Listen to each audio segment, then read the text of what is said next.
മുൻ ഭർത്താവും നടനുമായ ബാലയ്ക്കെതിരെ വീണ്ടും എലിസബത്ത്. ബാല അവകാശപ്പെടുന്ന 250 കോടി സ്വത്തിനെ കുറിച്ച് തനിക്ക് സംശയമുണ്ടെന്ന് എലിസബത്ത് പറഞ്ഞു. തന്നെയും ആറാട്ടണ്ണനെയും ചേർത്ത് വരെ കഥകൾ ഉണ്ടാക്കിയ ആളാണ് ബാലയെന്നും താൻ വീട് വിട്ടിറങ്ങിയതിനു ശേഷമാണ് ഇതുണ്ടായതെന്നും എലിസബത്ത് തന്റെ വീഡിയോയോട് പ്രതികരിച്ചു. ഈ 250 കോടി ഉണ്ടോ എന്നതിൽ സത്യം എനിക്ക് അറിയേണ്ടതുണ്ട്.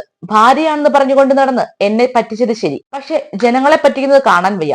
ബൊഗൈൻവില്ല എന്ന സിനിമ കണ്ടിരുന്നു. അതിൽ നായകന്റെ മുഖം ഞാൻ കണ്ടില്ല. ഭാര്യ എന്ന് പറഞ്ഞ് മുന്നിൽ നിർത്തി ക്രൂരത ചെയ്യുന്ന ചിലരുടെ മുഖമാണ് ഓർമ്മ വന്നത്.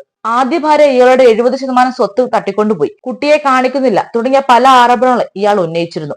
തനിക്ക് വിഷം തന്ന് കൊലപ്പെടുത്താൻ നോക്കിയിരുന്നുവെന്ന് ഇയാൾ എന്നെ വിശ്വസിപ്പിച്ചിരുന്നു.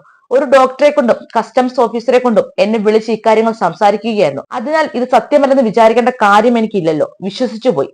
ആദ്യ ഭാര്യ എന്തുകൊണ്ടാണ് പല കാര്യങ്ങളും തുറന്നു പറയാത്തതെന്ന് എനിക്ക് മനസ്സിലാകും. കേസ് കൊടുക്കണമെന്നൊക്കെ പറയുന്ന മറ്റുള്ളവർക്കും ഇതേ ഭയം കാണുമെന്ന് ഓർക്കണം. മോൻസൻ മാവുങ്കലിനെ എനിക്കറിയാം. വിവാഹം കഴിക്കുന്നതിന് 4 ദിവസം മുൻപ് അയാളെ കാണാൻ എന്നെ കൊണ്ടുപോയി. സഹോദരനെ പോലെയാണെന്നും ഇദ്ദേഹം ഓക്കെ പറഞ്ഞാലേ അമ്മ വിവാഹത്തിന് സമ്മതിക്കൂ എന്നും പറഞ്ഞു. കാലിൽ തൊട്ട് വണങ്ങാൻ ആവശ്യപ്പെട്ടു. അയാൾ അപ്പോഴേക്കും എന്റെ വീട്ടിലെ കാര്യങ്ങൾ അന്വേഷിച്ചിരുന്നു. അമ്മയെ വിളിച്ച് സംസാരിക്കുകയും മോൻസൻ പറഞ്ഞാൽ എനിക്ക് വിശ്വാസമാണെന്ന് പറയുകയും ചെയ്യുന്ന അമ്മയുടെ കോളും എന്നെ കേൾപ്പിച്ചിരുന്നു. അവിടുന്ന് ഒരു മാലയും മോൻസൻ ബാലയെ കൊണ്ട് എന്റെ കഴുത്തിൽ അണിയിച്ചു. സ്വർണമല്ല, പക്ഷെ ഇതും ചെന്നൈയിലെ എന്റെ ലോക്കറിലുണ്ട്. സെപ്റ്റംബർ 4-നാണ് ഞാൻ വീട്ടിൽ നിന്നും ഇറങ്ങുന്നത്. ഇറക്കി വിട്ടു എന്നും കൂടി പറയാം. ഞാൻ ഇറങ്ങി പോകുമ്പോൾ അയ്യോ ചേട്ടാ ചേച്ചി പോവുകയാണെന്നൊക്കെ ചിലർ പറയുമ്പോൾ ഞാൻ എനിക്ക് കോടിയിൽ വരുന്നത് നോക്കണോ അതോ ഈ ലൂസ് ഇറങ്ങി പോകുന്നത് നോക്കണോ എന്ന് പുള്ളി ചോദിച്ചത്. വക്കീലും ഗുണ്ടാസംഘവും ഒക്കെ അവിടെ ഉണ്ടായിരുന്നു. സെപ്റ്റംബർ 8-നായിരുന്നു എന്റെ ബർത്ത്ഡേ. അന്ന് എനിക്ക് ആറാട്ടണ്ണൻ എന്ന സന്തോഷ് വർക്കി ഒരു പിറന്നാൾ മെസ്സേജ് അയച്ചു. ആ സ്ക്രീൻഷോട്ടൊക്കെ ഉണ്ടായിരുന്നു. ആ സ്ക്രീൻഷോട്ട് കാണിച്ചുകൊണ്ട് പുള്ളി ഒരു അഭിമുഖം നൽകി. കണ്ടോ എന്ന മട്ടിൽ. അത് കണ്ടാൽ തോന്നും എനിക്ക് ആറാട്ടണ്ണൻ പേഴ്സണൽ മെസ്സേജ് അയച്ചതാണെന്ന്.